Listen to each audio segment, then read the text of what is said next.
A partir de agora, você ouve o podcast semanal Cooperadores da Verdade, com Rodrigo e Maria Carolina Raimann. Apologética Católica pela hermenêutica da continuidade.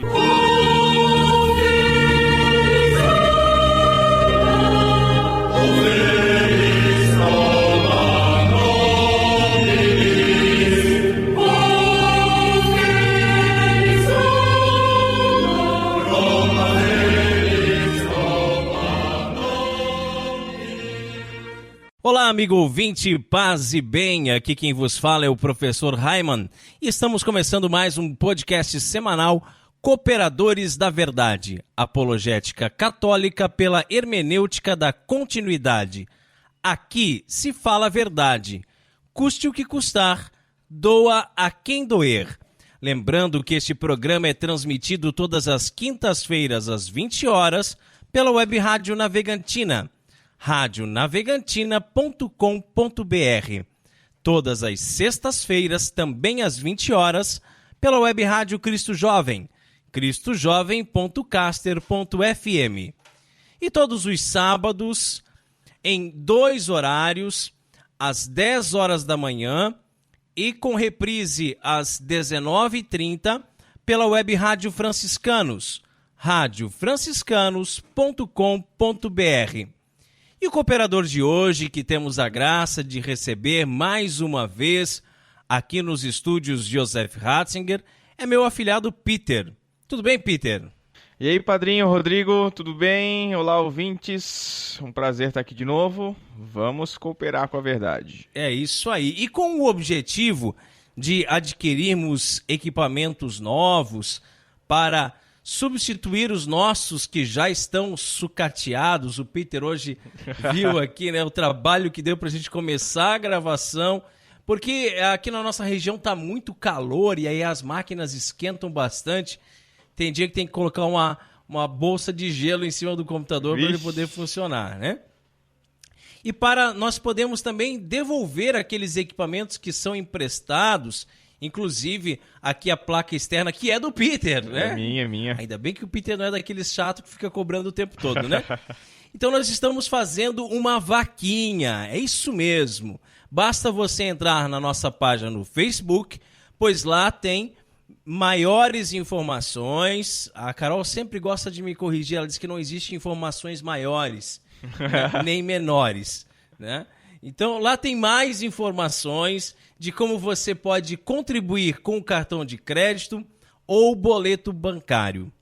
E em nosso momento de oração de hoje, Peter, além de todas as intenções que já estão em nossos corações, queremos rezar também por todas aquelas pessoas que já contribuíram com a nossa vaquinha online e por todas aquelas pessoas que ainda vão contribuir. Estamos reunidos em nome do Pai, do Filho e do Espírito Santo. Amém. Que a graça e a paz de nosso Senhor Jesus Cristo, o amor do Pai e a força do Espírito Santo estejam sempre conosco. Bendito seja Deus que nos reuniu no amor de Cristo. Pai nosso que estais nos céus, santificado seja o vosso nome. Venha a nós o vosso reino. Seja feita a vossa vontade, assim na terra como no céu. O pão nosso de cada dia nos dai hoje. Perdoai-nos as nossas ofensas, assim como nós perdoamos a quem nos tem ofendido. E não nos deixeis cair em tentação, mas livrai-nos do mal. Amém. Ave Maria, cheia de graça, o Senhor é convosco.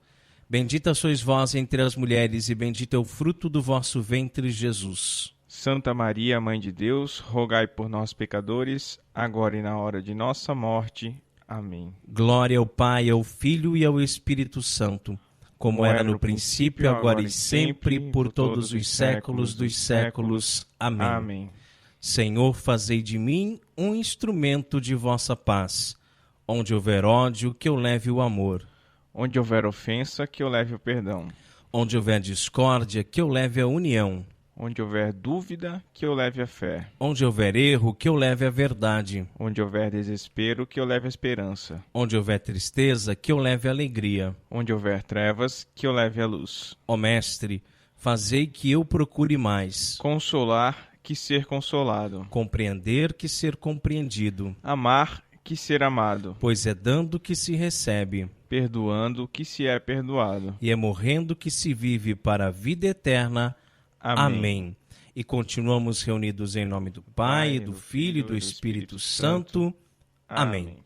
Cooperadores da Verdade é um podcast semanal que você pode ouvir em nossa página no Facebook ou ainda no meu site, raiman.com.br.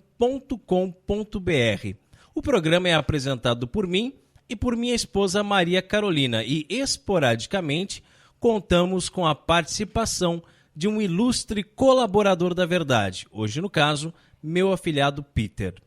O programa é transmitido por 3 web rádios, como eu falei lá no início.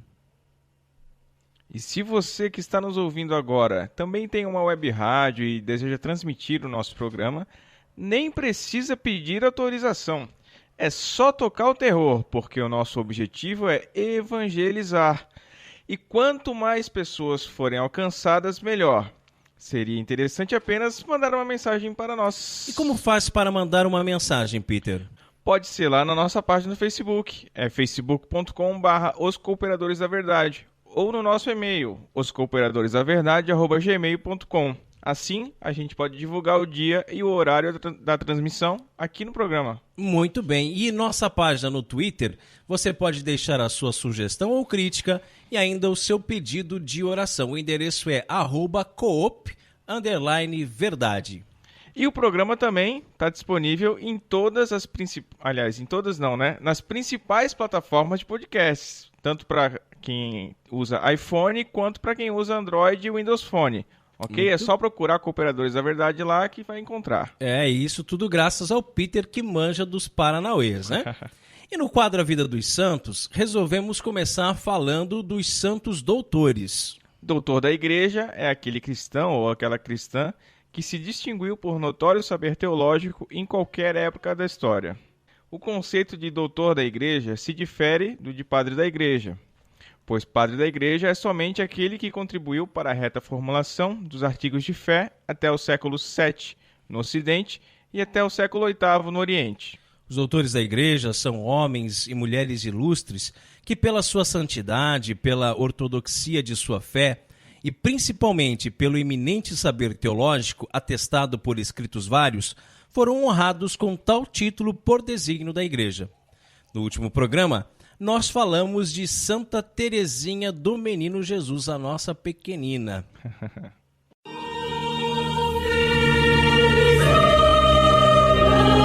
A Vida dos Santos.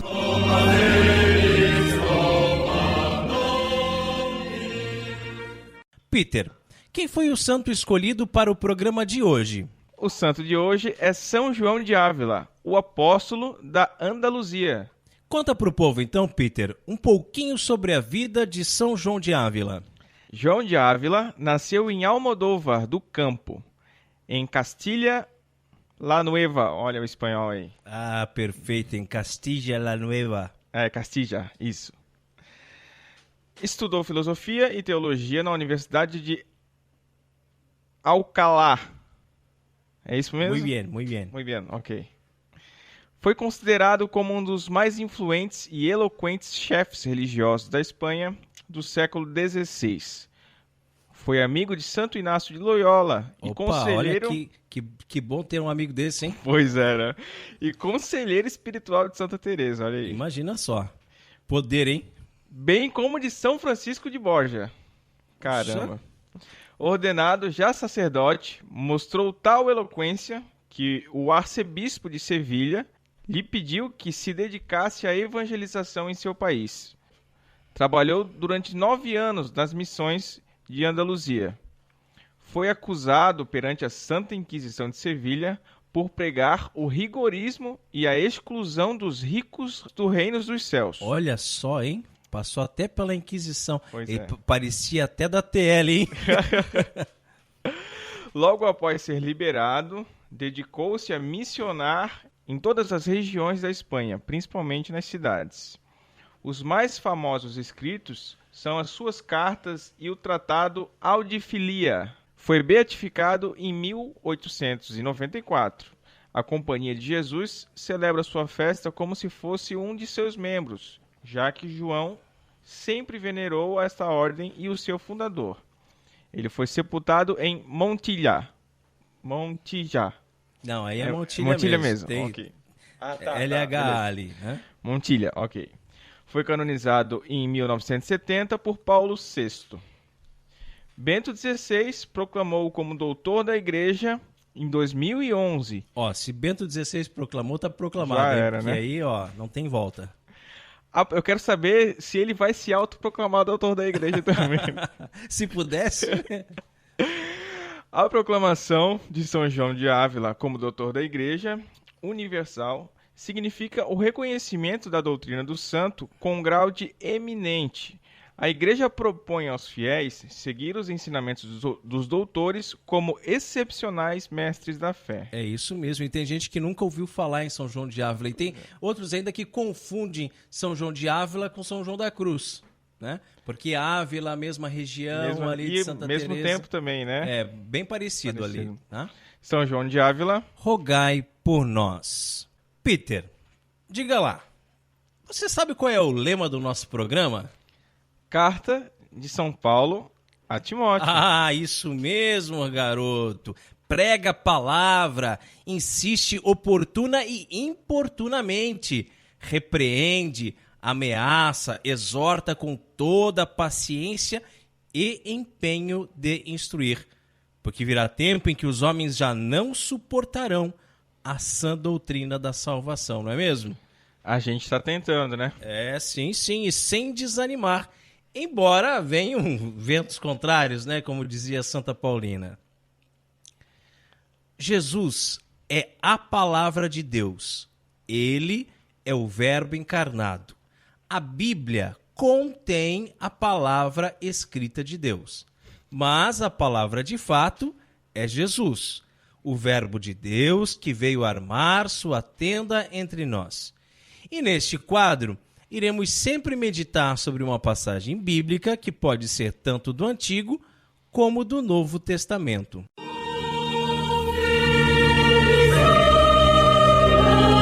A palavra escrita de Deus.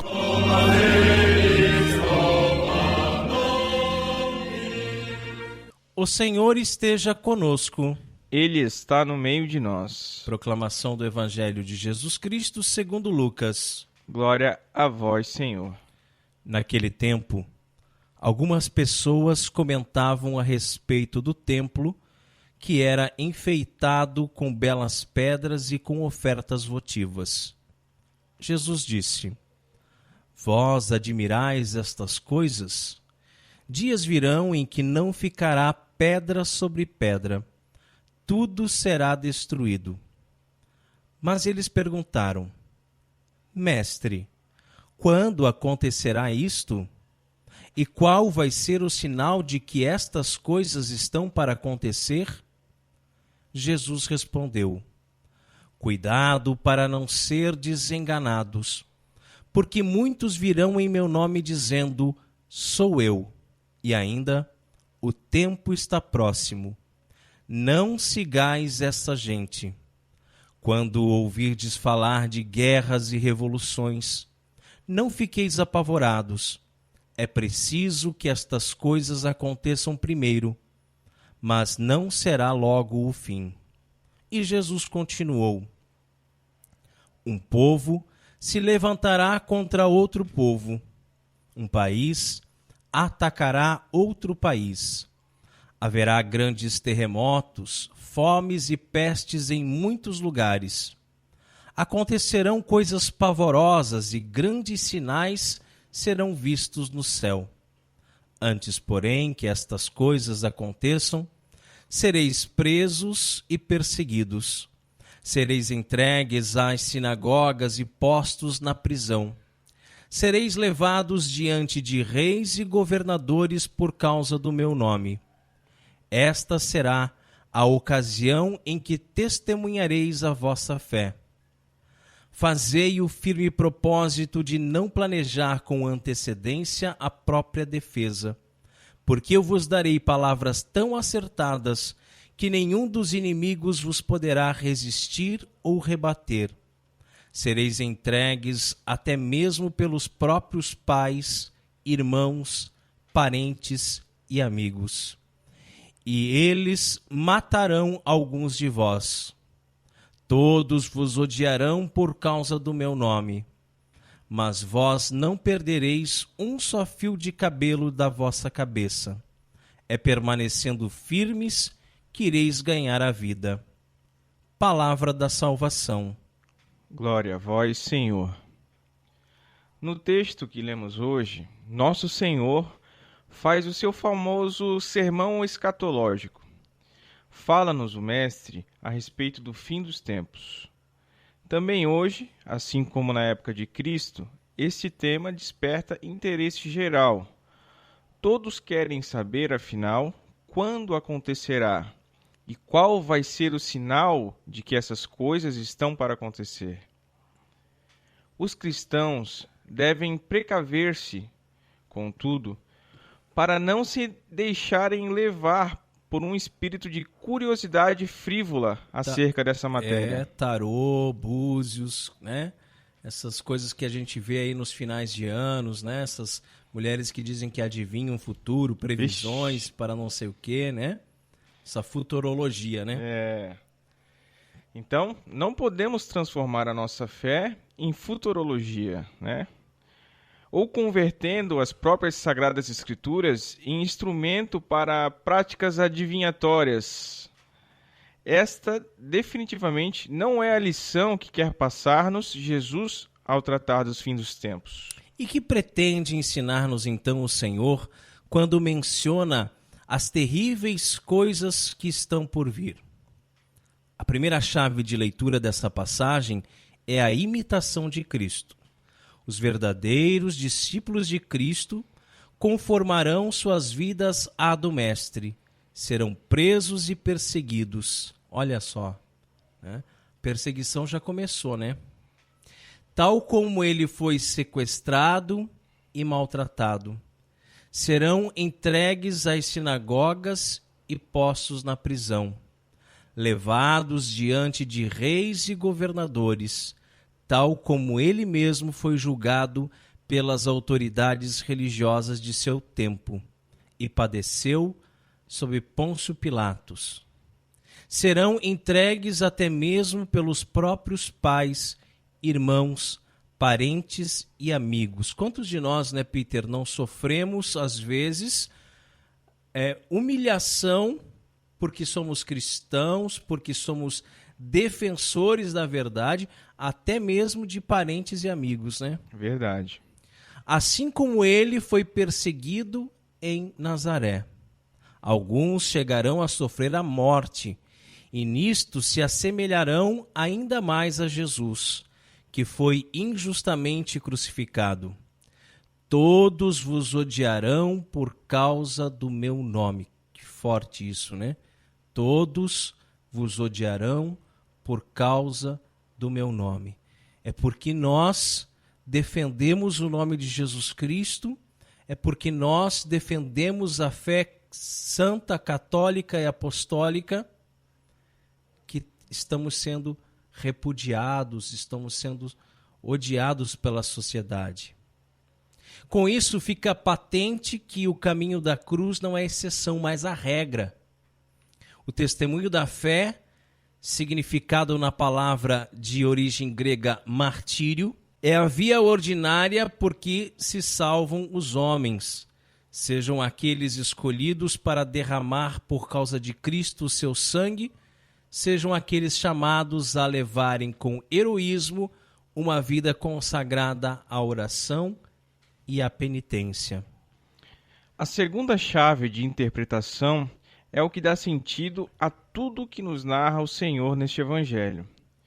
Mesmo experimentando o sofrimento inerente a esta vida, adverte o Cristo providente: vós não perdereis um só fio de cabelo de vossa cabeça.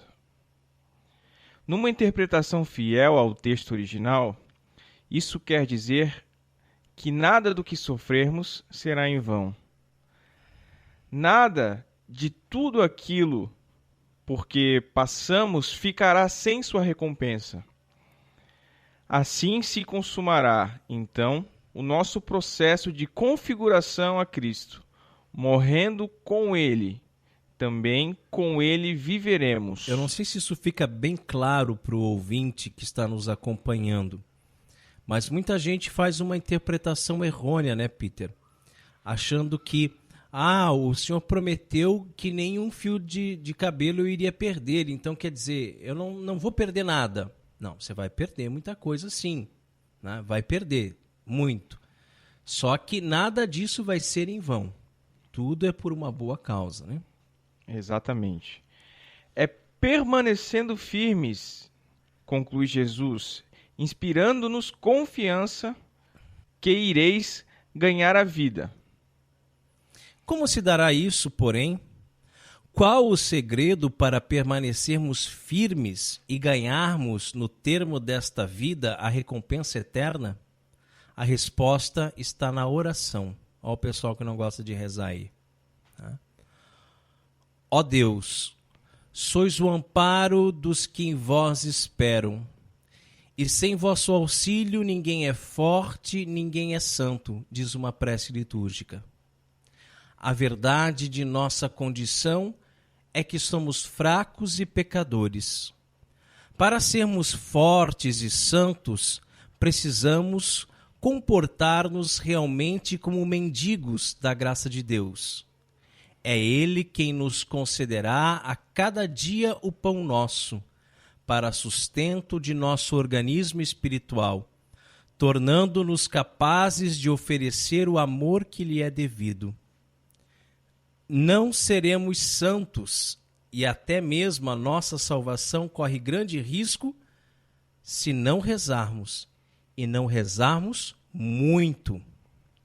Muitas vezes, porém, o que nos falta para tomarmos de assalto a vida espiritual é justamente o choque de realidade, de sabermos que esta existência é breve, que a morte chega para todos e que nos espera do outro lado uma eternidade, ou de glória ou de tormentos.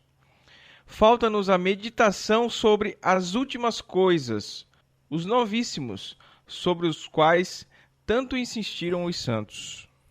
Para corrermos atrás do prejuízo, todavia, nem é preciso que tomemos em mão uma preparação para a morte de Santo Afonso de Ligório, ou A Arte de Morrer Bem, de São Roberto Bellarmino, ainda que sejam obras muitíssimos recomendáveis, né?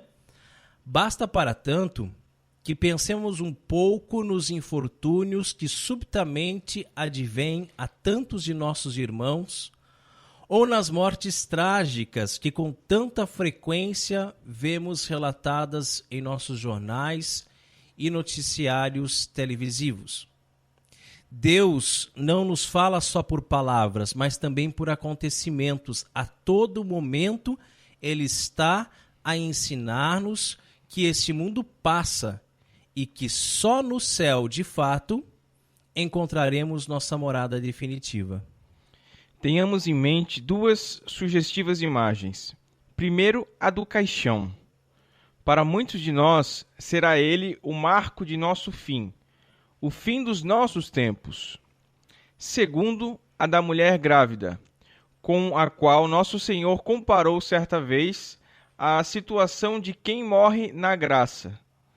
A mulher, quando vai dar à luz, fica angustiada, porque chegou a sua hora. Mas depois que a criança nasceu, já não se lembra mais das dores, na alegria de um ser humano ter vindo ao mundo. Também vós agora sentis tristezas, mas eu vos verei novamente, e o vosso coração se alegrará, e ninguém poderá tirar a vossa alegria. Naquele dia não me perguntareis mais nada. Assim seja. Amém. E essa belíssima reflexão sobre esta passagem do Evangelho pode ser encontrada no site do Padre Paulo Ricardo, o nosso professor opressor, né? Oprimido com sutileza aí, né? Muito bem. E nós somos os cooperadores da verdade. Se você deseja ouvir os episódios mais antigos, inclusive os episódios da nossa primeira temporada, acesse nossa página no SoundCloud, soundcloud.com/Os Cooperadores da Verdade. Curta, compartilhe nas redes sociais e nos ajude a evangelizar. E também, como parte deste apostolado, nós temos vídeos no meu canal no YouTube, youtube.com/Raiman. E Peter, qual é o conselho de Padre Pio para nós no programa de hoje? O nome de todos os eleitos está escrito no céu.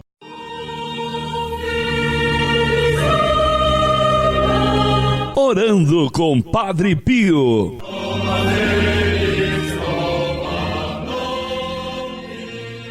Que grande alegria saber que nossos nomes estão escritos no céu, não é mesmo? Nós somos o povo eleito. Não cheira meio calvinista isso aí, não? Calvinista. É? Mas não tem nada de calvinista, vamos ver. Um povo formado, nós somos um povo formado por batizados e batizadas. O batismo, como bem sabemos, é uma marca indelével com a qual somos assinalados e incorporados à Igreja de Deus. Passamos a ser membros da Igreja de Cristo, a qual Ele mesmo é a cabeça. E por meio de Jesus Cristo, passamos a ser filhos de Deus. Tudo isso faz com que os nossos nomes estejam escritos no céu. Nosso lugar é o céu. Fomos criados por Deus para isso, para o adorarmos eternamente no céu com todos os anjos e santos. Você já notou quantas pessoas se inscreveram em uma universidade, mas acabaram não cursando? Outras até assistiram algumas aulas, mas acabaram desistindo. Será que o fato de estar inscrito é garantia de conclusão? Eita Deus, hein? Logicamente que não, né? Padre Pio diz que o nome de todos os eleitos está escrito no céu. Nós temos certeza de que somos eleitos. Mas será que ganharemos o céu? Será?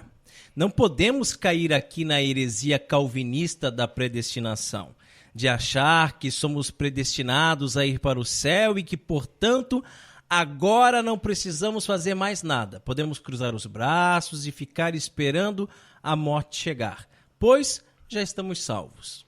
Preenchendo o espaço vazio, como disse Chesterton, né? Muito bom. Aquele que está de pé, cuidado para que não caia, disse o apóstolo Paulo. A vida aqui nessa terra é uma constante batalha espiritual, meu irmão, minha irmã. Uma luta contra a carne e contra o pecado. O diabo anda solto como um leão a rugir, procurando a quem devorar, disse São Pedro. Portanto, precisamos estar vigilantes. Fomos eleitos, nosso nome está escrito no céu, mas não podemos vacilar. Quem garante que o nome não possa ser riscado de lá? Apagado, né? Quem sabe está só escrito a lápis, né? E se for um nome feio aí mesmo, meu Deus. Eita Deus. Que assim seja, né? Amém. Orando com Padre Pio conta com o apoio de Feller Contabilidade, do nosso amigo Diácono Vital. A Feller Contabilidade fica na rua Aldírio Garcia, número 479. Nesta você pode confiar. Atendimento de segunda a sexta-feira, das 8 ao meio-dia e das 13h30 às 17h30.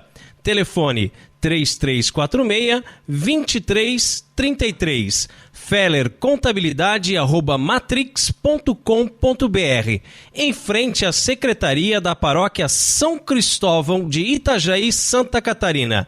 Feller Contabilidade, a sua empresa nas mãos certas. E se você também gostaria de anunciar a sua empresa no programa Cooperadores da Verdade, entre em contato conosco através da nossa página no Facebook e ajude-nos a evangelizar. E você também pode fazer a sua doação de qualquer valor para nos ajudar a melhorar o nosso equipamento e manter este programa no ar.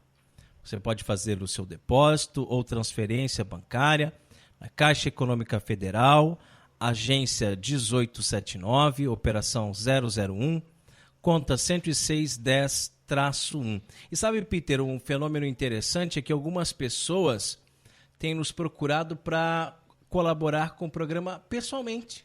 Olha, muito bom. Porque aquele negócio da vaquinha lá, de boleto e cartão, não sei mexer com isso, não sei mexer com internet, e ter que ir no banco para fazer um depósito. Então, encontram a gente e abrem a carteira e o coração, né? E colaboram com a gente assim pessoalmente.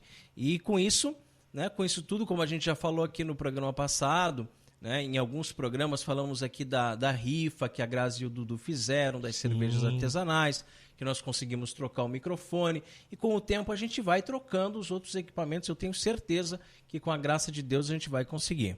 E contamos com a sua colaboração. Amém. Deus abençoe você, né?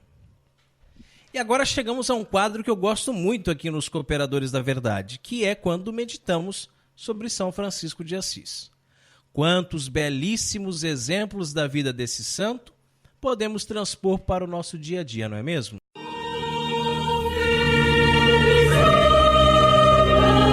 Fontes Franciscanas.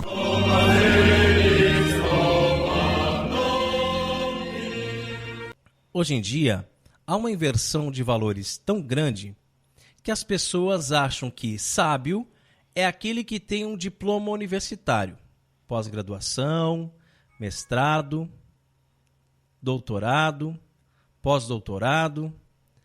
Ou seja, quanto maior for a graduação, mais inteligente o sujeito deve ser. Pura balela, né? Olhamos a simplicidade do homem do campo com a sua sabedoria, sua inteligência emocional, com a sua capacidade fenomenal de resolver os problemas do dia a dia. Quantos doutores, né, formados são, na verdade, analfabetos funcionais, não é mesmo? E como tem, né? É. E quantos santos da igreja, né, Peter, mal sabiam ler e escrever. Verdade. Deixemo-nos conduzir pela ciência de Deus, pois a nossa ciência arrasta-se pela terra. Nossa ciência arrasta-se pela terra. Ou seja, todo o nosso conhecimento humano não é nada comparado à sabedoria de Deus. Tomás de Celano disse que Francisco não tinha estudos, que ele não tinha estudado teologia e filosofia, mas que conseguia, auxiliado pelo Espírito de Deus, fazer corretas interpretações das Sagradas Escrituras. Os frades da Ordem dos Dominicanos, por sua vez, fundada por São Domingos, esses sim, eram pregadores do Evangelho, esses estudavam. Era uma ordem de pregadores que estudavam exegese bíblica, filosofia e teologia. Aprofundavam seus estudos sobre as Sagradas Escrituras para assim poderem fazer uma boa pregação, utilizando-se dos recursos da boa oratória. Francisco pregava com exemplos, pregava com a vida. E Francisco e Domingos foram grandes amigos, né? Quando eu fui em missão para a cidade de Xique-Xique, lá na Bahia, Peter, lá eu conheci um tal de Frei Tomé. E dividimos o mesmo quarto. Ele não era da ordem franciscana, mas de um destes tantos institutos de vida consagrada que tem São Francisco como patrono. Então, portanto, ele vestia-se com um hábito marrom, símbolo, usava sandálias de couro, era um homem muito simples, muito humilde, tá? E no decorrer daqueles dias, pela ausência de um sacerdote, nós dois fizemos muitas celebrações da palavra. Alguns dias ele fazia a homilia, que daí no caso é homilética, né? Pelo leigo, e outras eu fazia. A gente meio que ali alternava, né? Ele reparou que quando era o meu dia de fazer a pregação, eu me preparava o dia inteiro, com 2 ou 3 edições diferentes da Bíblia, lendo todos os comentários, todas as notas de rodapé, né? O catecismo e até o Código de Direito Canônico. Olha aí, né? Bem armado. Enquanto ele não lia nada, não escrevia nada, não preparava nada. Simplesmente deixava o Espírito Santo conduzir. E claro, as pregações dele eram muito melhores do que as minhas, né? Isso tudo confirma que a nossa ciência arrasta-se pela terra. Nos tempos de São Francisco, certa vez, apareceu um frade dominicano cheio de estudos e pediu para ele, Frei Francisco, um homem simples, interpretar uma passagem do livro de Ezequiel. São Francisco respondeu que era um ignorante e que, por isso, estava mais na situação de aprender com ele do que na de dar sentenças sobre as Escrituras. Mas como o frade dominicano insistiu, nosso seráfico pai fez a sua interpretação. Não sei dizer aqui se o dominicano estava testando Francisco ou se verdadeiramente precisava de sua ajuda na interpretação de um texto que era difícil para ele. Mas o que sei é que o Espírito Santo de Deus iluminou as Escrituras e deu sábia interpretação ao pobrezinho de Assis, que fez com que o frade dominicano ficasse admirado.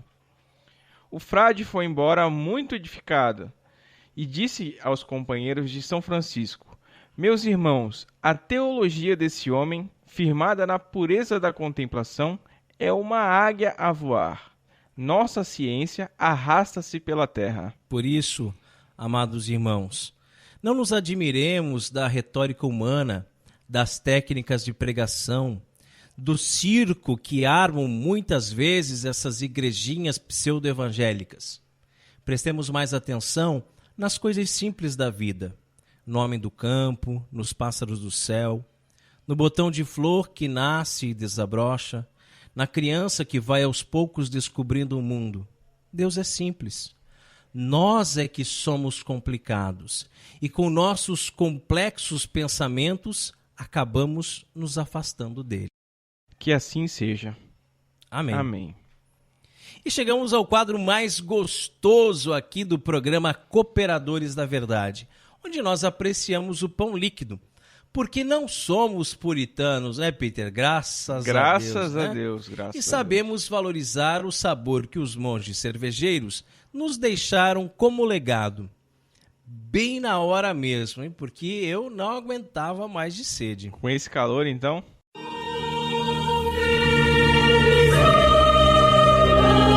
Catolicismo e cerveja.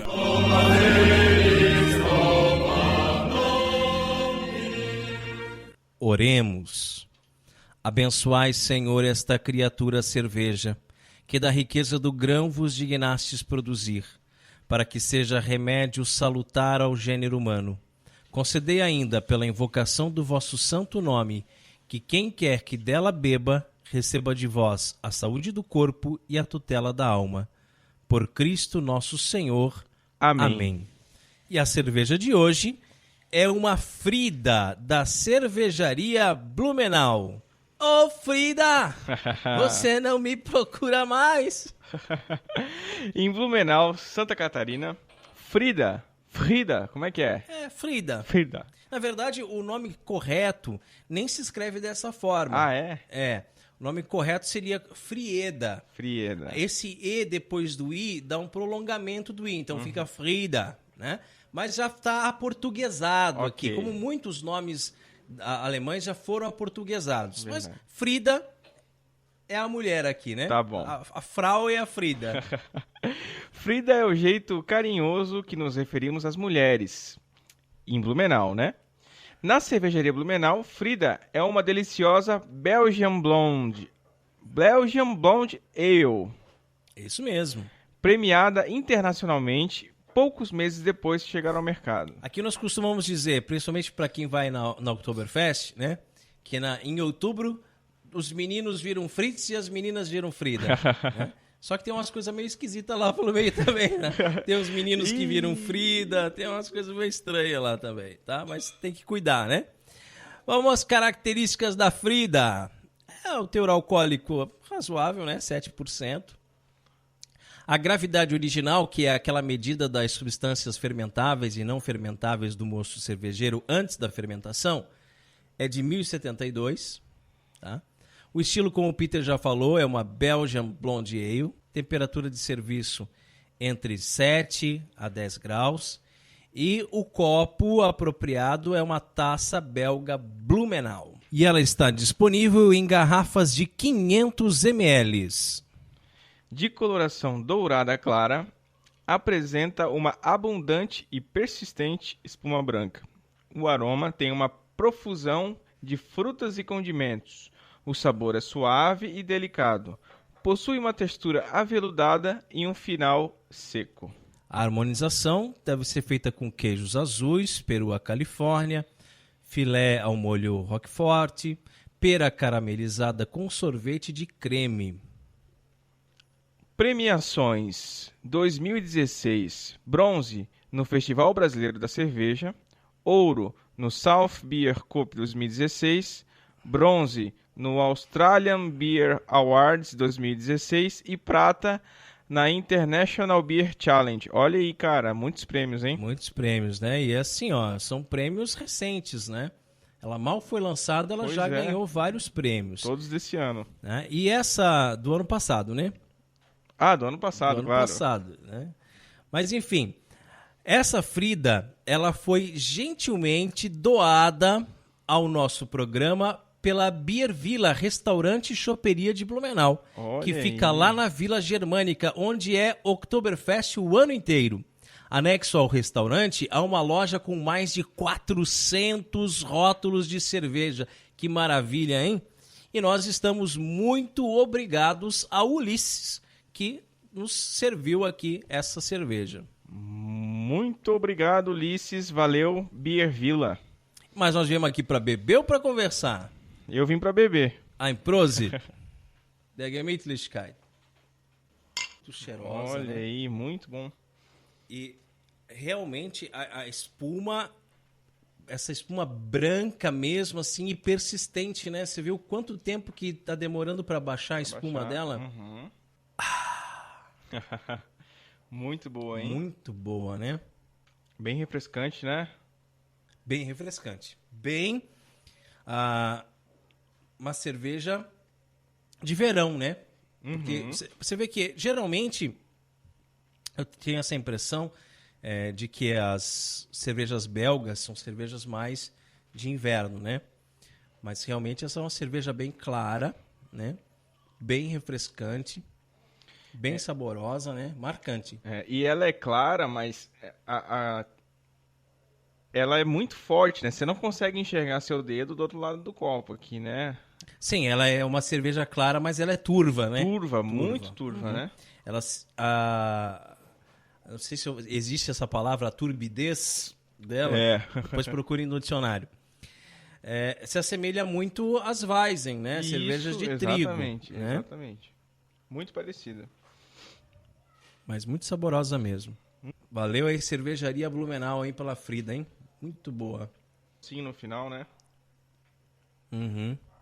E se você produz cervejas artesanais e gostaria de ter a sua cerveja degustada aqui no programa Cooperadores da Verdade, entre em contato conosco pela nossa página no Facebook, pelo e-mail, enfim, para que a gente possa anunciar aqui também a sua cerveja.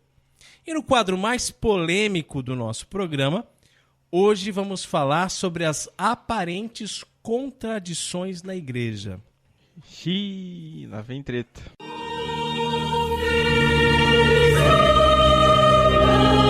A hora da treta.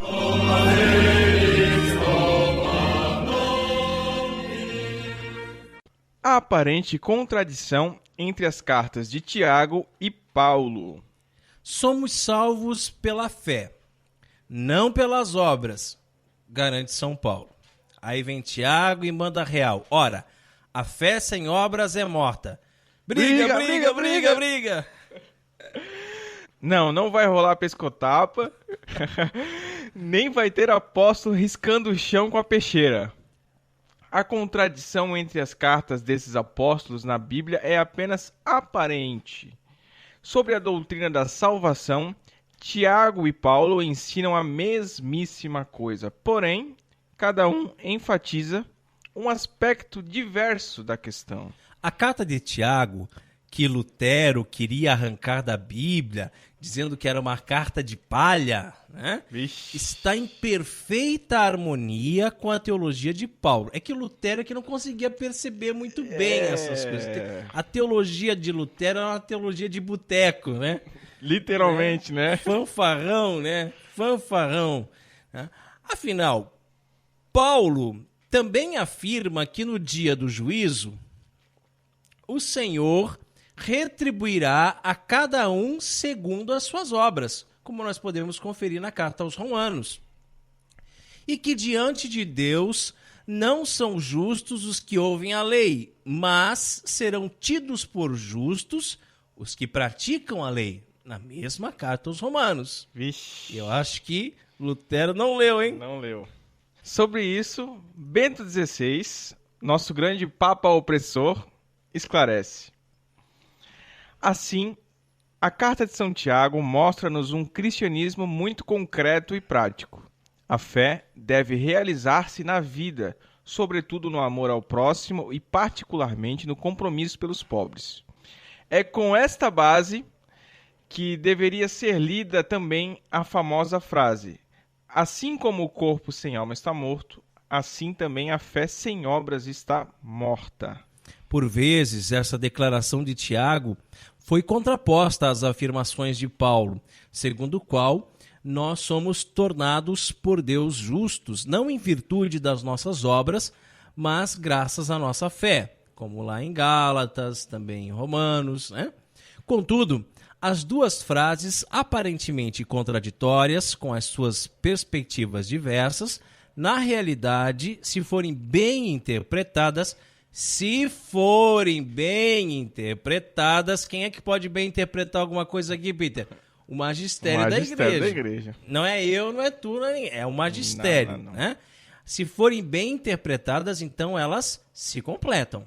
São Paulo opõe-se ao orgulho do homem, que pensa que não precisa do amor de Deus, que nos antecipa. Opõe-se ao orgulho da autojustificação, sem a graça simplesmente doada e não merecida. Ao contrário, São Tiago fala das obras como um fruto normal da fé. A árvore boa dá bons frutos, diz o Senhor. E durante muitos anos, teólogos católicos e luteranos... Será que tem teólogo luterano? Dialogaram...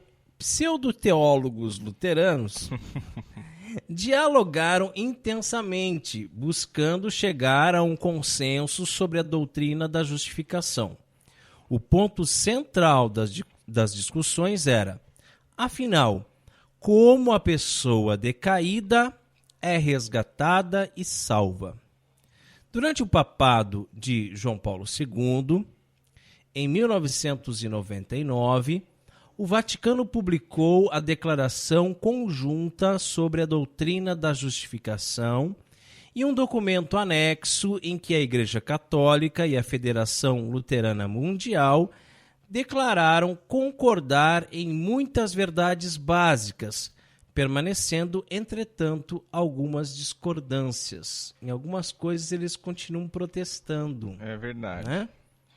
A conclusão desse documento é: não é incorreto dizer que somos justificados somente pela fé e não pelas nossas obras.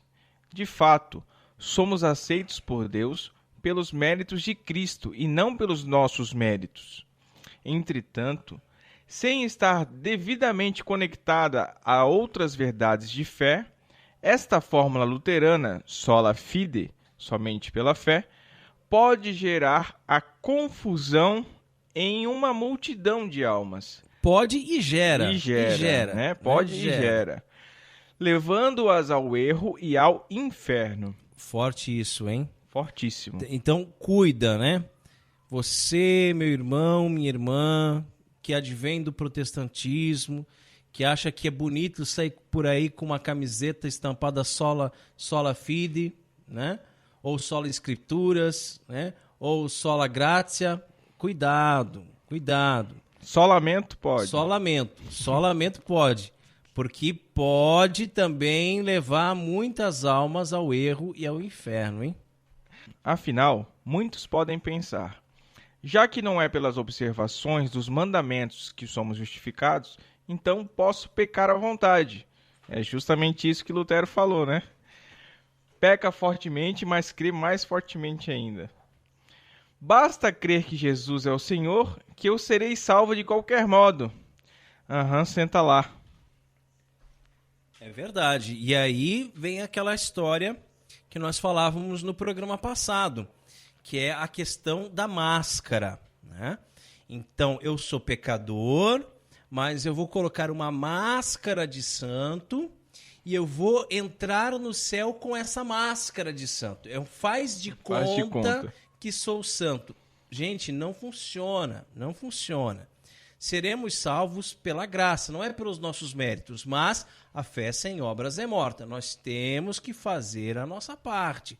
Nós temos que arregaçar as mangas, colocar a mão na massa, né, e buscar a santidade. Nós temos que buscar uma vida de conversão, uma vida de santidade, uma mudança de sujeito. Não adianta nada você dizer assim: eu acredito em Deus, eu declaro o senhorio de Jesus na minha vida, Jesus é o meu Senhor, meu Salvador, mas eu continuo um traste, um verme, continuo fazendo tudo o que eu fazia antes. Então a gente tem que ter uma mudança de atitude, né? Ao mesmo tempo que ensina que a justificação é dom gratuito de Deus, a Santa Igreja reforça que o cristão não pode e não deve ficar sem obras, pois elas são sinal e fruto da fé verdadeira. Nem todo aquele que me diz Senhor, Senhor, entrará no reino dos céus, mas sim aquele que faz a vontade do meu Pai que está nos céus. Lá em Mateus 7:21. Então não adianta você dizer que crê, que acredita. Você tem que fazer a vontade de Deus. E qual é a vontade de Deus para a nossa vida, Peter? Que sejamos santos. Tá? Então a gente tem que buscar a santidade. Tá? Aí estão as obras, né? Os católicos entendem que a fidelidade aos mandamentos conserva e aprofunda a amizade com Cristo. E também, com base nisso, seremos julgados no juízo final. Porque, afinal de contas, quando nós estamos em pecado grave, nós estamos em inimizade com Deus, né? As boas obras têm a promessa de recompensa no céu, além de, nesta vida, contribuírem para o crescimento da graça em nós. A simplificação extrema da fórmula somente pela fé serve assim como uma arapuca para muitos cristãos. Por isso, a tese da sola fide foi condenada pela Igreja Católica no Concílio de Trento. Graças a Deus. No século XVI. Uma igreja sábia, né? Isso vale até hoje. Porém, pode-se dizer que tal condenação não se aplica mais aos luteranos atuais. Olha aí.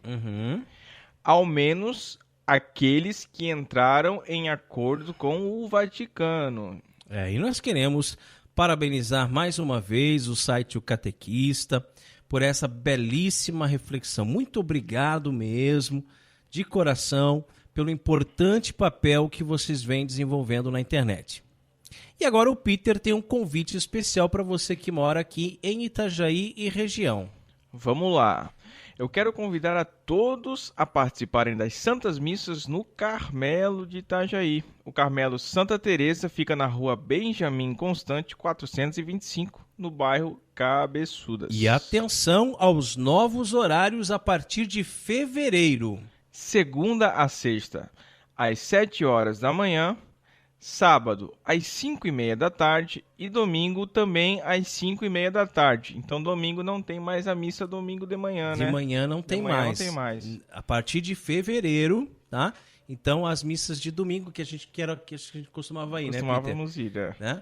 Então, passa para as 5h30 da tarde. Tá bom, tá ótimo. E rezemos a Virgem que nos proteja, nos guie e cuide do nosso apostolado.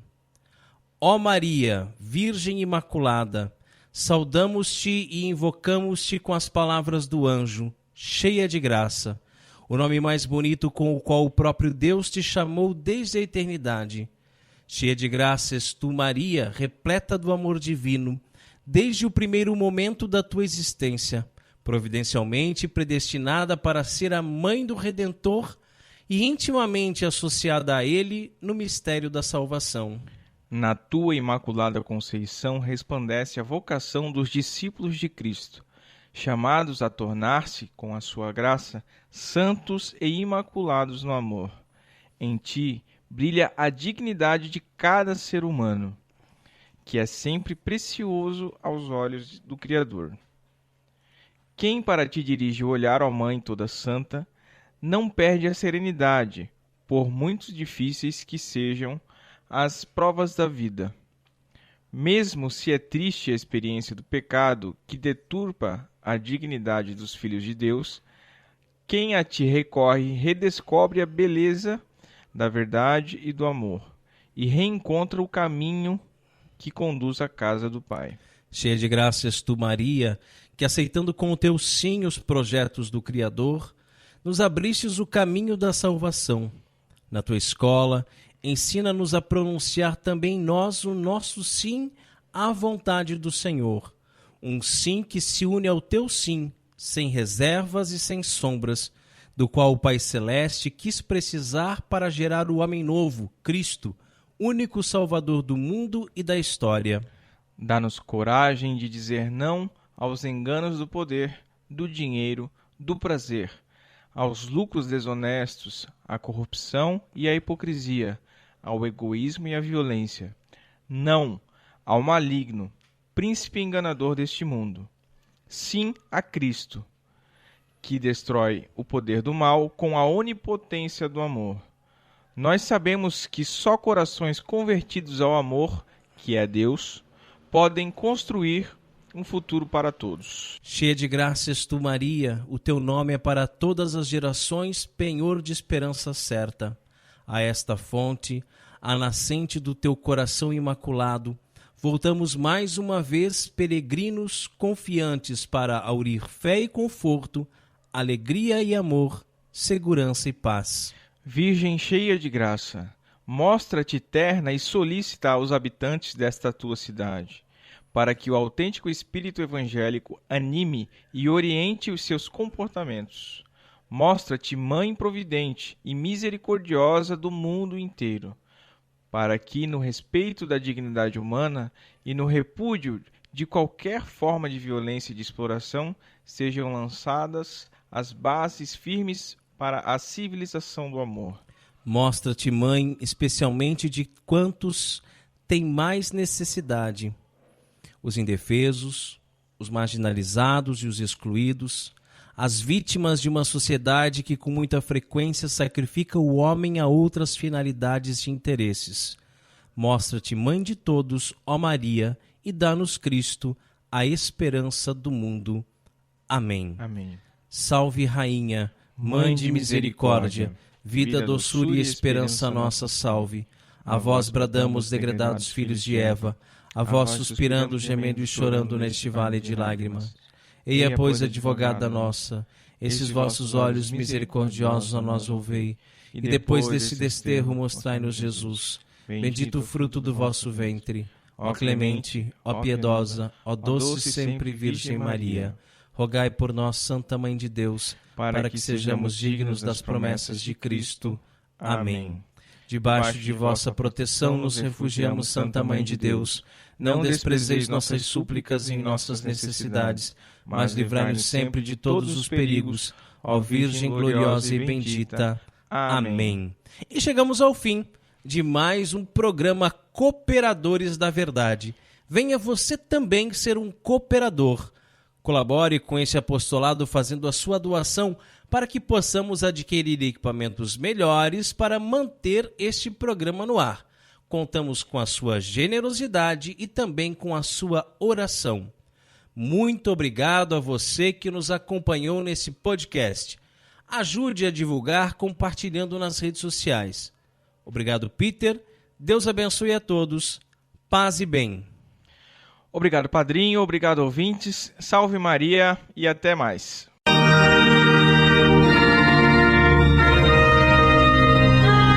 Você ouviu Cooperadores da Verdade, com Rodrigo e Maria Carolina Raimann. Apologética católica pela hermenêutica da continuidade.